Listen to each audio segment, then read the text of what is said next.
राम राम सभी को। उम्मीद है भाई सब लोग अच्छे होंगे। तो भाई आप सभी को पता है कि जो सीईटी मेंस था भाई, जो अपना ग्रुप सी का, उसका रिजल्ट जो हरियाणा सरकार ने जारी कर दिया है 59 कैटेगरी का। ठीक है। तो भाई आज जो न्यूज़ आई है वो न्यूज़ ये है कि भाई हरियाणा कर्मचारी चयन आयोग ने फायर ऑपरेटर से संबंधित पदों पर चयनित और गैर चयनित उम्मीदवारों को सर्टिफिकेट चेक कराने का फैसला किया है। क्योंकि भाई आपको पता है पंचकुला का हजारों लड़के लड़कियां बैठे हुए हैं, उनके जो है कट ऑफ से ज़्यादा नंबर होने के बावजूद भी उनका नंबर नहीं आया है, तो इसलिए बैठे हुए हैं। तो उनको देखते हुए सरकार ने फैसला लिया कि भाई उनके ना काफ़ी लोगों ने क्या डॉक्यूमेंट अपलोड करने प्रॉब्लम क्रिएट हो गई है काफ़ी लोगों के साथ। और कुछ लोगों के जो हैं जो डिग्री और डिप्लोमा थे भाई, जो फायर ऑपरेटर के, वो क्या है उनके सर्टिफिकेट मतलब संदिग्ध है। तो उनको चेक कराने के लिए हरियाणा सरकार ने क्या किया है, अब जो डीसी होंगे या फिर जो सीआईडी होंगे उनसे चेक, उनको डिप्लोमा को चेक किया जाएगा। अभी देखिए यहाँ पे जैसे लिखा हुआ, चेक होने के बाद ही ज्वाइनिंग होगी। चेकिंग जिला उपायुक्त मार्फत या सीआईडी की मार्फत कराई जाएगी। ठीक है भाई, या तो सीआईडी के द्वारा या उपायुक्तों के द्वारा जो है वो उनकी डिप्लोमो की चेकिंग करवाई जाएगी भाई।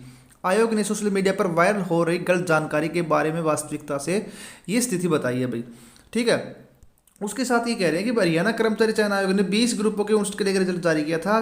चयनित उम्मीदवारों की ज्वाइनिंग शुरू हो गई, मगर आयोग के सामने फायर ऑपरेटर कम ड्राइवर पदों पर चयनित नहीं अधिकतर उम्मीदवारों की तरफ आंदोलन किया जा रहा है।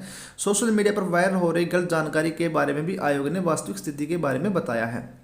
ठीक है भाई, उन्होंने कहा है कि भाई जो फायर ऑपरेटर है संबंधित चयनित उम्मीदवार जो, और जो गैर चयनित उम्मीदवार, यानी कि जो जिन फायर ऑपरेटर में जिसका सिलेक्शन हुआ है और जिनका नहीं हुआ है, उन सभी का क्या होगा, फायर ऑपरेटर का जो डिप्लोमा है, सर्टिफिकेट है, उसकी जांच होगी। और भाई जो बच्चे जिनका नाम नहीं आया है, कट ऑफ से नंबर ज़्यादा होने के बावजूद भी, उन्होंने उनके मतलब जो ओरिजिनल डॉक्यूमेंट्स हैं वो मांगे हैं HSSC के ऑफिस के अंदर। ठीक है भाई, कैटेगरी आपको पता है 244, 244, 249 थी। और ग्रुप नंबर 30 का पेपर देने वाले उम्मीदवार या जिन्होंने प्रतिवेदन के साथ अपना प्रमाण पत्र नहीं दिया है, उनकी ज्वाइनिंग से पहले चेकिंग कराने का फैसला जो है कमीशन ने भी लिया है। ठीक है भाई, उनकी चेकिंग कराने से पहले कमीशन ने ज्वाइनिंग से पहले चेक कराने का फैसला लिया है। उसके साथ ये कह रहे हैं कि भाई उम्मीदवार ने, जैसे उन्होंने कहा है कि कुछ लोगों की ऐसी शिकायतें हैं कि एक उम्मीदवार ने लाइसेंस अपलोड किया मगर LMV ट्रांस का था, हैवी व्हीकल का नहीं था। ये जो कवलजीत सैनी हैं जो HSC के मेंबर हैं, उन्होंने ही कहा है भाई। तो मतलब ऐसे कुछ तरीके से जो गलतियां हैं बच्चे कर रहे थे भाई। और साथ में उन्होंने कहा कि जो बीटेक एमटेक है मगर ALM पद के लिए आवेदन नहीं किया। जैसे कुछ लोगों ने भाई है तो ये, पर उन्होंने ALM पद के लिए आवेदन नहीं किया, तो भाई जो कमीशन का जो पोर्टल है वो कैसे उनको उठाएगा। कवलजीत सिंह सैनी ने बताया कि इस तरह सोशल मीडिया पर एक उम्मीदवार प्रशांत की अधूरी जानकारी वायरल हो रही है।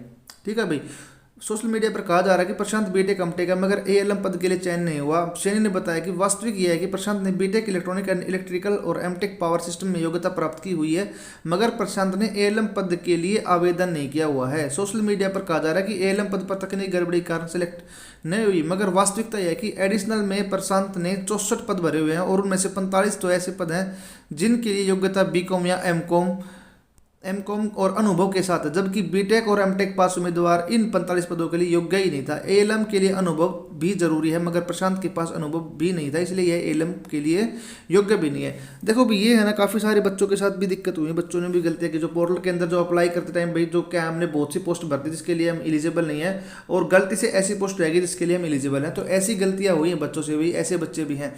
परंतु ये इसमें कोई दो राय नहीं है कि जो एलिजिबल बच्चे हैं उनके साथ भी प्रॉब्लम हुई है, और जो एलिजिबल बच्चे हैं जिनके साथ प्रॉब्लम हुई है उनके लिए HSSC ने दरवाजे खोल रखे कि आप आओ अपने डॉक्यूमेंट लेके, ओरिजिनल डॉक्यूमेंट लेके, और HSSC के अंदर सबमिट करो भाई। ठीक है।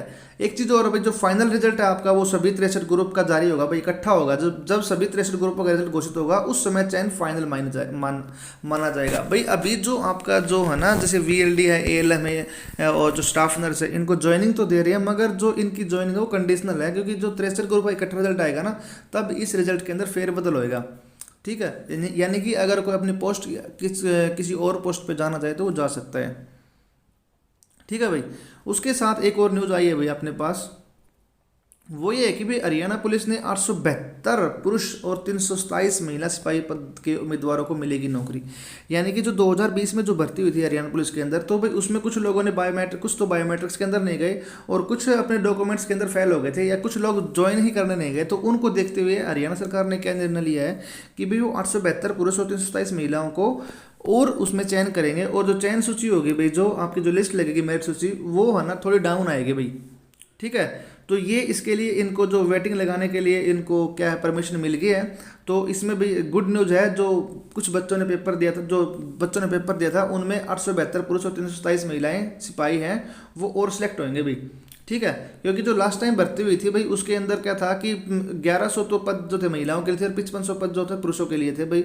और जो चयन सूची 2 बार इसमें जारी हुई थी, आपको पता होगा, 29 दिसंबर 2020 को और 23 जून 2022 को, परंतु फिर भी जो है ये जो पोस्ट है भरी नहीं गई थी, इसलिए उनको पूरा भरने के लिए ये दोबारा से आपकी वेटिंग एक और क्लियर होगी हाल फिलहाल में कुछ टाइम के बाद। ठीक है भाई। और जो आपको पता ही है भाई, फायरमैन और ड्राइवर अभ्यर्थियों के दस्तावेज जो फर्जीवाड़ों की आशंका मिली है, तो उसको देखते हुए सरकार इनको क्या कर रही है भाई, इनकी क्या चेकिंग करवाएगी सीआईडी के द्वारा, या फिर जो डीसी होंगे उस जिले के उनसे, या फिर जो ओरिजिनल जहां से उन्होंने डिप्लोमा किया वहां से इनकी चेकिंग करवाई जाएगी। क्योंकि आयोग को लग रहा है कि 50-50 हज़ार रुपए में खरीदे गए हैं प्रमाण पत्र। ठीक है भाई।